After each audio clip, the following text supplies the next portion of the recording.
Resistência é um filme de ação e ficção científica disponível na Star Plus, plataforma de streaming ali que é casada com a Disney Plus. Ainda está sofrendo um processo aí de junção, né, de união das duas plataformas. Muito em breve isso acontecerá também aqui no mercado brasileiro. Isso é uma notícia nova, na verdade, todo mundo já sabe disso há pelo menos 6 meses. Enfim, este filme em particular nos traz a história de uma guerra futura entre a raça humana e, eu vou dizer assim, forças de uma inteligência artificial, que são seres que são mantidos, que vivem uma espécie de vida à base da inteligência artificial. Este é um cenário intrigante que convida o espectador, no caso eu e você, a nos posicionarmos no meio do conflito. E esse aqui é o Jornada Inesperada, um canal simples de conteúdo escapista, despretensioso, onde eu gosto de trazer algumas coisas das quais eu gosto e sobre as quais eu acho que vale a pena conversarmos um pouco. Sejam todos bem-vindos. Deixo aqui embaixo o espaço para que vocês também possam expressar as suas opiniões. E eu espero que vocês gostem do nosso conteúdo. Vamos seguir em frente. Eles não são pessoas, Maia. É só programação. Resistência já chamava a atenção desde o seu anúncio pela promessa do roteiro, né? Um mundo futuro em que a humanidade travava uma guerra com seres de inteligência artificial desenvolvidos pela própria humanidade, desde a ocorrência de um evento maior, catastrófico, que fez com que parte do mundo passasse a se questionar sobre a segurança e sobre a existência, né, do uso das inteligências artificiais. Bom, e nós já somos introduzidos no filme já neste mundo pós tal evento catastrófico, que é usado como o grande argumento para definir o perigo da existência e da exploração da inteligência artificial. Esta inteligência que passa a ser vista como uma ameaça e então passa a ser rejeitada e combatida de forma feroz por boa parte do mundo ocidental, restando apenas o Oriente como uma espécie de santuário, refúgio, conhecido para aqueles seres mantidos por inteligência artificial, bem como uma espécie de local onde é permitido, onde é possível o estudo e o aperfeiçoamento dessa forma de inteligência. Não podemos ir para o paraíso porque você não é bom. E eu não sou uma pessoa. E o grande trunfo do filme são suas sequências de ação e os seus efeitos especiais.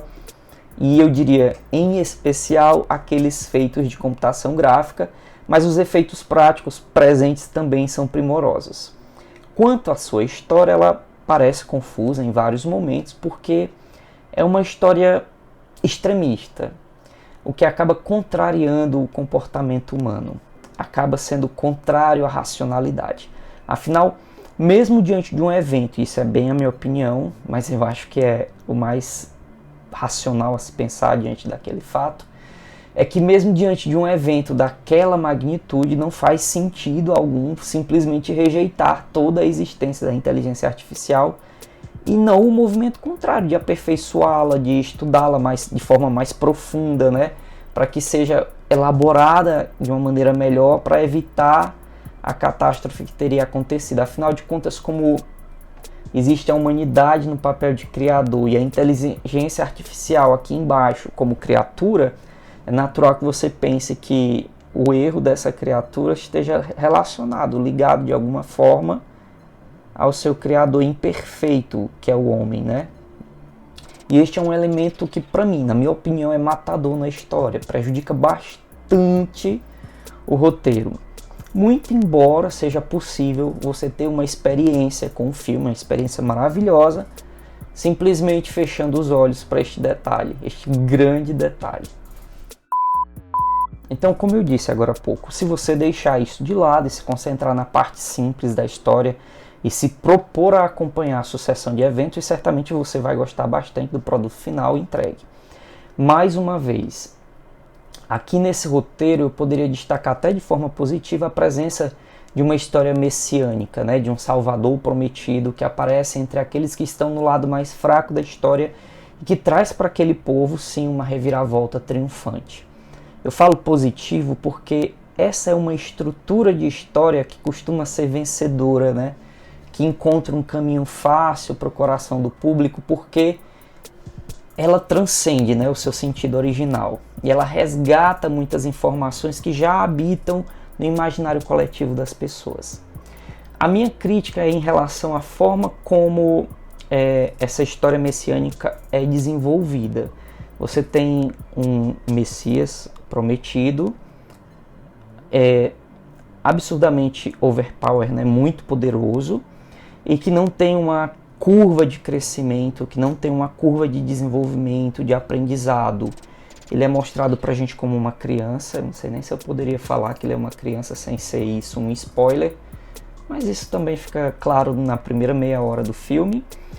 E aquela criança, ela tem um desentendimento sim do que é a humanidade, do que é aquela guerra, do que é aquela batalha, e isso ao mesmo tempo parece que não a abala muito, ou pelo menos não de forma muito profunda. E isso acaba incomodando também no desenvolvimento do roteiro. Então, a reviravolta triunfante acontece, mas claro que ela acontece a um preço, e o preço é pago. A vitória prometida acontece, surgindo assim no horizonte uma esperança nova. E o filme termina aí. E agora que eu estou falando dessa forma, pode ter parecido desinteressante, mas eu queria destacar para vocês que não o é. Os efeitos especiais, as sequências de ação, tudo isso acontece num ritmo tão satisfatório que acaba funcionando para prender a nossa atenção boa parte do filme.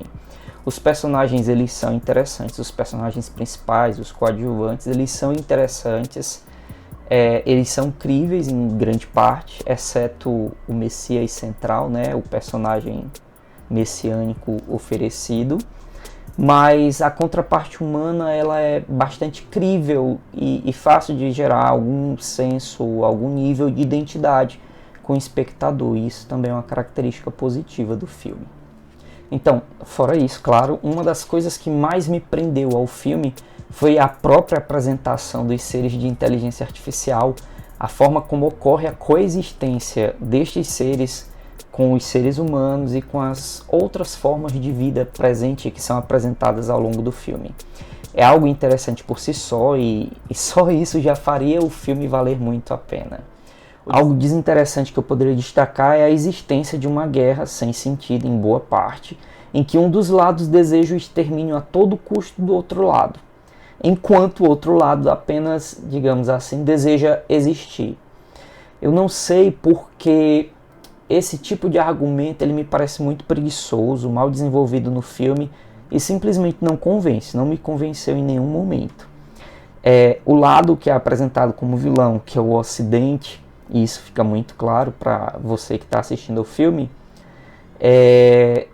não tem o seu ponto de vista explorado e eles simplesmente são pintados como vilões, como os vilões de sempre e que possuem respostas sempre ferozes, sempre super poderosas, sempre muito opressoras e que o outro lado é sempre super oprimido, é inocente, enfim. Eu senti falta do desenvolvimento do argumento em relação ao conflito e acho que era necessário que esse desenvolvimento acontecesse no filme, afinal de contas essa guerra faz parte da história central, né? Não dá para você ignorá-la, não dá para você assistir ao filme sem saber que está acontecendo esse tipo de conflito, né? Então, resumidamente, Resistência é um filme de ação, ficção científica, que vale a pena conferir na plataforma do Star Plus. Não espere o suprassumo, a grande joia, a grande pérola da ficção científica, mas é um filme bom para passar o tempo. Claro, se você não entrar em conflito com as ideias mal desenvolvidas durante o filme, principalmente se você for do tipo que presta mais atenção na ação e nos efeitos especiais, e muito pouco nos diálogos, você vai gostar bastante do produto oferecido aqui. E é isso, pessoal, ficamos mais uma vez por aqui. Sejam todos bem-vindos mais uma vez ao canal. Nos vemos muito, muito em breve. Fiquem todos bem. Tchau.